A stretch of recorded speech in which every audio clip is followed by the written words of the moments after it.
우리가 4월부터 5월부터 누가 왕인가 시즌을 진행을 해왔었는데요. 오늘이 12번째 시간이고 마지막 시간입니다. 지금 올 초에는 이제 내 백성이 되리라 시즌을 통해서 하나님이 이스라엘 백성들을 광야에서 하나님의 백성으로 훈련시키는 과정들을 살펴봤고요. 그렇게 훈련받은 과정이 이제 이번 시즌 내 누가 왕인가 시즌을 통해서 실제로 그들이 가나안 땅에서 하나님의 나라를 만들었는지 그 과정들을 살펴봤습니다. 오늘 이제 그 결론이 나올 텐데 결론은 실패인 거죠. 하나님의 나라를 만드는 걸 실패하게 됩니다. 그래서 이제 하나님이 선지자를 부르셔서 다시 돌아오라라고 하는 선지자 열전이 이제 세 번째 시즌으로 올해 진행될 텐데 아마 9월부터 진행을 하게 될 것 같습니다. 그래서 그렇게 되면 올 한 해는 이제 구약을 이렇게 전체적으로 하나님의 나라 관점에서 큰 틀로 보게 되게 됩니다. 내일부터는 이제 교회력에 따라서 함께 말씀을 좀 살펴보도록 하겠습니다. 하나님께서 이집트의 노예와 같이 살아가던 이스라엘을 하나님의 백성으로 만들어 가셨습니다. 광야를 지나서 이제 이들 가나안 땅에 정착을 시켰는데 하나님은 가나안 땅에서 하나님의 나라를 만들어 가시기를 원하셨지만 그렇게 되지 않았습니다. 하나님이 원하시는 나라는 하나님이 통치하는 나라인데 구체적으로 말하면 이스라엘이 노예로 살아가던 이집트와는 다른 나라입니다. 이집트는 파라오라고 하는 신적 권위를 가진 왕이 통치하고 그 아래 백성들은 계급으로 나눠져 있었습니다. 그리고 이스라엘은 그 계급에서도 가장 아래 계급에서 노역으로 시달리면서 신음하고 있었습니다. 이집트는 그 시대에 가장 화려하고 발달한 문명을 가지고 있었지만 그 이면에는 사람을 계급으로 나누고 억압과 폭력으로 인해서 나라가 유지되고 있었던 거죠. 그리고 하나님은 이것을 거부하셨습니다. 그래서 하나님의 나라는 계급이 없는 나라, 정치적 계급 없이 세습되지 않는 사사가 이끌어가는 나라를 처음에 고안했습니다. 그리고 부의 세습도 없이 경제적 계층이 일어나지 않기 위해서 희년이라는 제도도 고안을 내셨습니다. 하지만 이스라엘은 이렇게 하나님이 고안해내신 그 나라, 그 시스템을 거부하고 왕을 요구했습니다.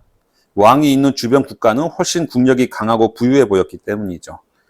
그 당시 사무엘이 왕이 생겨나면 너희는 세금을 내고 노역에 시달리게 될 것이다. 결국 왕의 노예로 전락하게 된다라고 말렸지만 이스라엘은 계속해서 왕을 세워달라고 요구했습니다.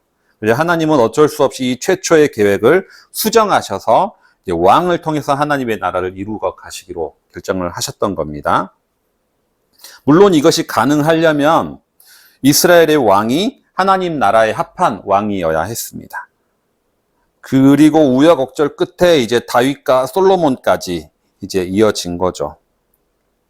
다윗은 여러 인간적인 부족함이 있었지만 그래도 왕이 되자마자 하나님의 법궤를 예루살렘으로 가져오면서 우리의 나라는 하나님이 통치하시는 나라다라는 것을 백성들 앞에서 보여주었습니다. 그리고 다윗 이후에 솔로몬은 역시 왕이 되자마자 일천번제를 하나님께 드림으로 인해서 다윗의 길을 따라갔습니다. 그리고 다윗의 오랜 수건 사업이었던 성전 건축까지 솔로몬은 완수했습니다. 이게 정말 이스라엘은 진짜 하나님이 원하시는 나라가 된 것처럼 보였습니다. 가나안 땅의 모든 나라가 왕의 한마디가 곧 법이고 왕의 뜻이 곧 진리처럼 여겨지던 그때에 그 가운데 살아가던 이스라엘은 왕이 하나님의 뜻대로 하나님의 율법대로 나라를 다스리려고 했습니다.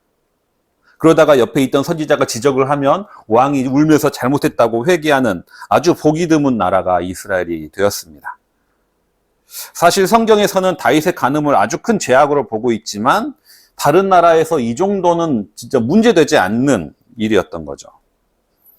정말 하나님의 나라가 완성된 것처럼 보였습니다. 그리고 실제로 그러했습니다. 아주 일시적이었지만 후대 유대인들에게 있어서 다윗은 앞으로 올 메시아를 예표한다면 솔로몬의 나라는 하나님의 나라를 예표하는 시대였습니다. 하나님의 그 솔로몬의 나라는 그야말로 태평성대였고 왕은 지혜로웠고 나라는 부유했고 전쟁이 없는 시대가 솔로몬의 시대였습니다. 그런데 이런 시대는 그렇게 오래 가지 않았습니다. 분명히 솔로몬은 하나님께 자신은 작은 아이에 불과하다 고백하며 겸손히 지혜를 구했는데 그리고 그 하나님이 주신 지혜로 나라를 다스렸는데 하나님을 알지 못하는 다른 나라의 왕이나 다른 나라 사람들이 보기에는 솔로몬만 보이는 거죠. 솔로몬의 지혜만 보이는 겁니다. 그리고 점점 솔로몬의 명성만 올라가게 됩니다. 그리고 이때부터 하나님과 솔로몬의 분열이 조금씩 시작이 되는 겁니다. 자꾸 자신을 칭찬하니까, 자꾸 지혜롭다고 하니까 어떻게 생각해보면 진짜인 것 같거든요. 정말 내 머릿속에 떠오른 대로 말했더니 사람들이 와, 지혜의 말이다라고 감탄하고, 정말 내가 생각한 대로 판결을 했더니 정말 명판결이라고 사람들이 놀라고 하면서 조금씩 하나님과 균열이 생겨나기 시작하는 거죠. 사도행전에서 전도여행을 떠난 바울과 바나바가 루스드라라는 곳에서 나면서 못 걷는 자를 일으켜 세웁니다. 물론 하나님이 하신 일이죠. 하지만 그 광경을 보는 사람에게는, 다른 사람들에게는 바울과 바나바가 일으킨 기적으로 보이는 겁니다. 그래서 그들을 제우스와 헤르메스라고 부르면서 신격화하려고 합니다. 그때 여기서 단호하게 행동을 해야 됩니다. 아주 단호하게 행동을 해야 되는 거죠. 바울과 바나바는 옷을 찢었습니다. 우리도 여러분과 같은 사람입니다. 라고 말을 했습니다. 내 능력으로 한 일이 아니라는 것을 단호하게 선언했습니다. 하나님이 행하신 일임에도 불구하고 나도 약간 그래도 공로가 있지 않나? 라고 생각하는 순간 우리는 솔로몬의 길로 가게 됩니다. 이러한 예들은 정말 많이 있습니다. 어떤 목사님이 교회를 개척을 했습니다. 그리고 정말 헌신적으로 사역을 했습니다. 정말 헌신적으로, 거짓 없이. 그러다 보니까 교회가 점점 커지기 시작한 거죠. 옆에 아파트 단지도 생겨나고 해서 대형 교회가 되었습니다. 사람들은 뭐라고 말합니까? 저 목사님이 목회를 잘해서 교회가 성장했다라고 얘기를 하는 거죠. 물론 이분은 하나님이 주신 은혜라고 고백합니다. 하지만 속으로 생각해 보면 자기도 정말 교회를 사랑하고 열심히 헌신했거든요. 이게 틀린 건 아니잖아요. 하나님이 주신 은혜도 맞지만 내가 또 잘한 것도 맞잖아요. 그런데 이렇게 생각하는 순간 시간이 지나면서 이 교회는 내가 아니면 안 돼로 바뀌게 된다라는 거죠. 그리고 마지막에 70세가 다 돼가지만 어떻게든 정년 기간을 늘리려고 한다거나 더 오래 하기 위해서 교단을 탈퇴하려고 한다거나 후임을 일부러 뽑지 않거나 하는 일들이 일어나게 됩니다. 그리고 어쩔 수 없이 은퇴를 할 때가 되면 내가 아니면 안 돼가 내 아들이 아니면 안 돼로 바뀌게 되는 거죠. 우리들에게는 내가 노력해서 얻은 것이 아니라 그냥 주어진 것들이 있습니다. 솔로몬에게는 지혜가 그랬습니다. 어떤 이에게는 외모가 그럴 것이고 또 다른 사람은 태어났더니 그냥 금수저를 물올고 태어났다거나 권력이 있는 집안에서 자라게 된 사람도 있습니다. 중요한 거는 내가 노력해서 얻은 것도 아닌데 그냥 주어진 것인데 그것에 의해 칭찬받고 명성이 올라갈 때 우리는 어떻게 할 것인가 라는 겁니다. 어떤 태도로 우리는 살아갈 것인가. 그때 나는 당신과 같은 사람입니다 라면서 옷을 찢을 수 있어야 되는 거죠. 근데 우리가 사는 시대는 그렇지가 않습니다. 태어났더니 재벌로 태어난 사람들은 주어진 삶에 감사하고 그렇지 못한 이들에게 미안한 마음을 가지고 살아가기는커녕 나는 남들과 다른 사람이다라고 생각합니다. 그리고 남들이 금수저라고 지적하면 부모도 실력이다라고 대답을 하는 거죠. 그냥 태어났는데 별로 가꾸지 않아도 외모가 뛰어난다면 하나님의 은혜에 감사하고 살면 될 텐데 그 외모로 다른 사람을 비하하고 남을 평가하고 서열을 매기기도 합니다. 재능에 대해서도 마찬가지입니다. 태어났더니 뛰어난 재능을 가지고 태어난 사람도 있고 그렇지 않은 사람도 있습니다. 태어났더니 지식이 뛰어난 사람이, 지혜가 뛰어난 사람이 있고 학습 능력이 뛰어난 사람이 있고 그렇지 않은 사람도 있는 거죠. 우리 사회에서는 주어진 것에 대해서 경탄하고 칭찬하는 시대입니다. 세습된 부에 대해서도 다들 경탄하고 칭찬합니다. 하지만 사실 이러한 경탄과 칭찬을 받아야 하는 분은 하나님 한 분뿐이신 거죠. 그래도 내가 조금은 노력한 거 아닌가? 그래도 내가 여기까지 내가 한 게 있지 않나라고 생각하는 순간 우리는 솔로몬의 길로 들어서게 된다는 거죠. 다른 사람이 솔로몬의 지혜에 대해서 칭찬하고 감격할수록 솔로몬 본인도 자신의 지혜를 신뢰하게 됩니다. 그래서 평화로운 나라를 유지하기 위해서 하나님을 의지하지 않고 자신의 지혜를 의지하기 시작하는 거죠. 하나님의 방법이 아닌 인간적인 방법을 시도합니다. 그 첫 번째는 바로 연혼 정책입니다. 솔로몬의 연혼 정책이죠. 다른 나라와 평화를 유지하기 위해서 결혼을 하는 겁니다. 그러다 보니까 열왕기상에 의하면 솔로몬에게는 후궁이 700명, 첩이 300명이라고 합니다. 약간 과장된 것으로 보이고 아가서에서는 왕후가 60명, 후궁이 80명이라고 합니다. 아마도 왕후는 다른 나라의 공주와 같이 혼인한 경우를 얘기하는 거고 후궁은 왕후가 데려온 시녀를 의미할 것입니다. 우리나라 태조 왕건이 그랬던 것처럼 솔로몬도 주변국들과 결혼을 통해서 평화를 유지했습니다. 두 번째로 평화를 유지하기 위해서 솔로몬은 수많은 성들을 건축했습니다. 그 이유는 무엇입니까? 국력을 과시하는 거죠. 우리나라가 이렇게 부강하다는 것, 우리나라가 이렇게 강성하다는 것을 타국에게 보여줌으로 인해서 타국의 침략을 억제하는 겁니다. 이로 인해서 평화를 유지하는 거죠. 솔로몬은 수많은 성들을 건축하고 성전과 왕궁도 세웠습니다. 그 많은 성과 성전과 왕궁 중에서 가장 오래, 가장 많은 돈과 시간을 들여서 건축한 것은 성전이 아니라 자기 왕궁이었습니다.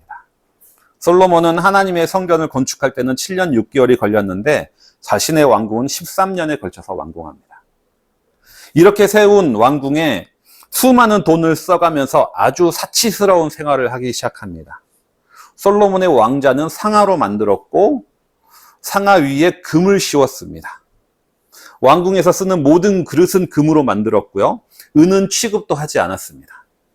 그리고 주기적으로 금과 상아와 원숭이와 공작새는 왜 날랐는지 모르겠지만 금과 상아와 원숭이와 공작새를 나르는 배를 주기적으로 띄워왔습니다. 어느 나라 왕도 이렇게 사치스럽게 생활하는 왕은 없다고 합니다. 솔로몬이 이렇게 생활한 이유는 무엇일까요? 이만큼 왕권이 강하다라는 것을 보여주기 위해서입니다.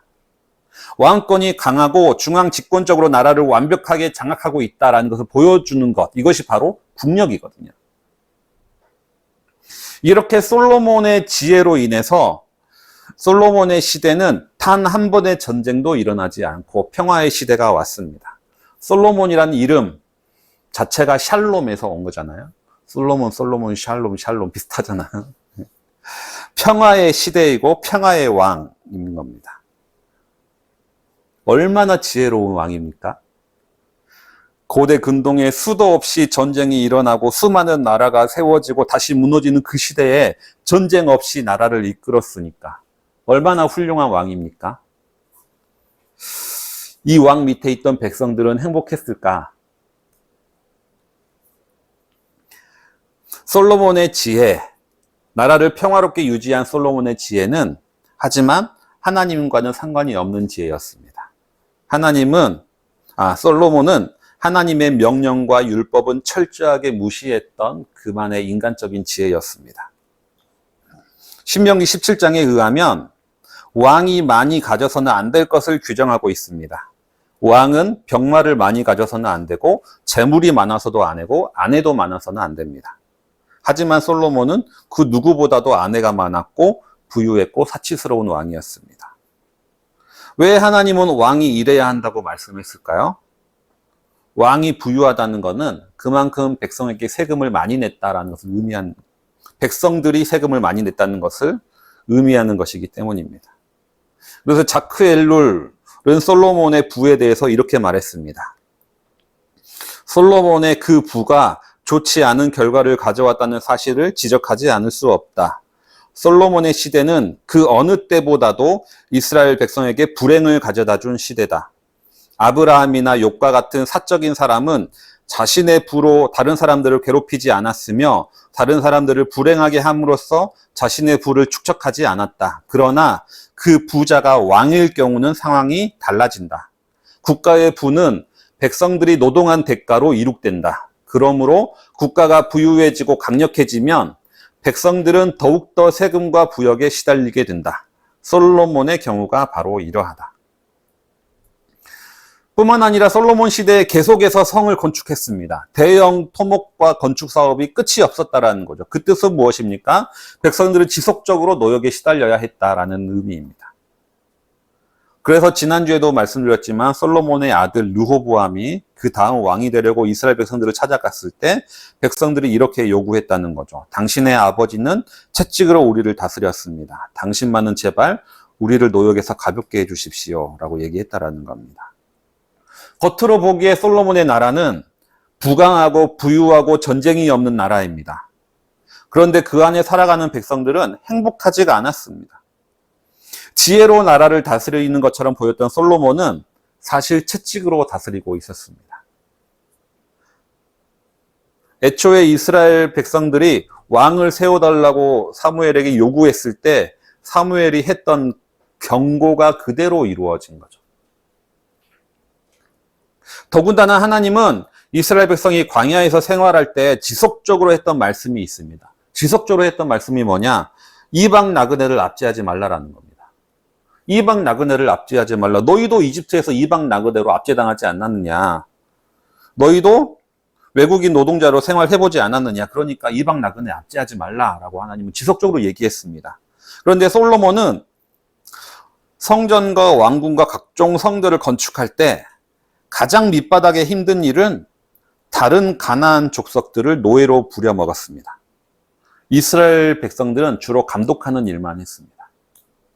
열왕기상 9장은 당시 건축 상황을 이렇게 묘사하고 있습니다.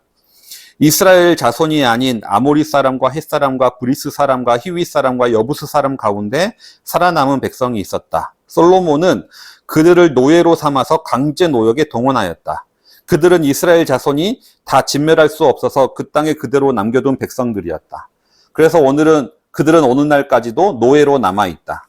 그러나 솔로몬은 이스라엘 사람 가운데서는 그 누구도 노예로 삼지 않았다. 이스라엘 사람은 군인, 신하, 군사령관, 관리, 병거대, 지휘관, 기병대원이 되었다. 이런 솔로몬의 모습, 이런 이스라엘의 모습을 어디서 많이 보던 것 같지가 않습니까? 이 이스라엘 백성들이 이집트에 있을 때 정확하게 자기들이 당했던 일들입니다. 그들은 이집트에 있을 때 비돔과 라암세성을 건축하면서 온갖 압제와 핍박에 시달렸고 이집트인들의 폭력 앞에서 힘들게 노역을 했습니다. 그런데 이제 자기들이 힘이 세지니까 다른 가나안 민족을 노예로 삼고 건축 노역을 시킨다는 겁니다. 자기들이 당한 것을 똑같이 가나안 족속에게 하기 시작했다는 거죠. 이스라엘 민족은 이들을 부리는 위치, 과거의 이집트인들의 위치로 올라가게 되었다는 겁니다. 하나님은 이방 나그네를 압제하거나 학대하지 말라고 너희도 나그네였지 않느냐라고 얘기했지만 이들은 하나님의 이러한 말씀을 철저히 무시했습니다. 그 당시 가장 화려했던 문명국가이면서 세속도시였던 이집트, 화려한 건축 기술로 피라미드를 짓고 천문학과 기하학과 수학의 발달로 나일강의 범람 시기를 정확하게 예측했던 가장 지혜로운 왕이 다스렸던 나라 그 이집트입니다. 그리고 이제 이스라엘 역사상 팔레스틴에서 가장 화려한 나라이며 가장 지혜로운 왕이 다스리는 솔로몬 왕조에서 이 이집트와 똑같은 일들이 일어난다라는 거죠. 압제하는 자와 압제당하는 사람만 바뀌었을 뿐이지 결국 또 다른 이집트를 만들었습니다. 하나님은 왜 이집트에서 이스라엘 백성들을 광야를 거쳐서 가나안 땅으로 데리고 오셨습니까? 지금까지 당하고 살았으니까 이제 다른 민족을 지배하며 살아라 하면서 데리고 오셨을까요? 그건 아닐 겁니다. 하지만 결국 이스라엘은 이곳에서 하나님의 나라가 아닌 또 다른 세속 도시를 만들었습니다. 화려한 건축물들은 점점 높이 올라가고 문화 산업도 부흥하고 국제적인 교육도 활발해지는데 그 안에 있는 사람들은 점점 도구화되고 노예가 되고 합니다. 그리고 그 모습이 어쩌면 지금 우리가 살아가는 이 시대에 일어나는 일들과 똑같습니다. 어떻게 이집트에서 이스라엘 백성들을 이끌어내어 인간의 이기심을 들끓는 나라가 아닌 하나님의 나라를 만들어야겠다는 그 비전은 결국 하나님을 떠난 인간의 지혜로 인해 또 하나의 세속 도시를 만드는 것으로 끝이 나버리게 되는 거죠. 이집트와 다른 나라를 만들려고 했지만 또 다른 이집트를 만들어 버렸습니다. 하나님을 떠난 지혜는 사람을 도구화시킵니다. 하나님을 떠난 지혜는 사람을 소외시킵니다. 사람을 이용합니다. 하지만 하나님의 지혜는 사람을 존귀히 여기는 거죠. 솔로몬은 이방 아내 때문에 하나님을 떠난 것이 아닙니다. 솔로몬의 지혜가 다른 나라의 왕들의 칭찬을 받을 때 자기 자신이 그 지혜의 근원을 돌아보지 않았을 때 이미 하나님과 분열이 일어나기 시작했습니다. 주의 나라를 위해 쓰임받기 위해서는 이렇게 하나님과 나와의 관계를 지속적으로 점검해야 된다는 거죠. 사람의 인정을 받고자 하는 마음이 생겨날 때 그 인정의 근원이 어디 있는지 우리는 끊임없이 물어봐야 됩니다. 하나님께 그 근원이 있음을 우리는 끊임없이 인정해야 된다는 거죠. 하나님이 나의 왕인지 내가 왕인지를 우리는 끊임없이 점검해야 됩니다. 그때 우리는 하나님의 백성으로 주의 나라를 위해 살아갈 수 있게 됩니다. 네, 이렇게 이제 내가 왕인가 시즌이 다 마무리가 되었습니다. 이 시간 함께 내일을 바라오며 기도를 드리겠습니다. 말씀을 생각하시면서 함께 기도하겠습니다.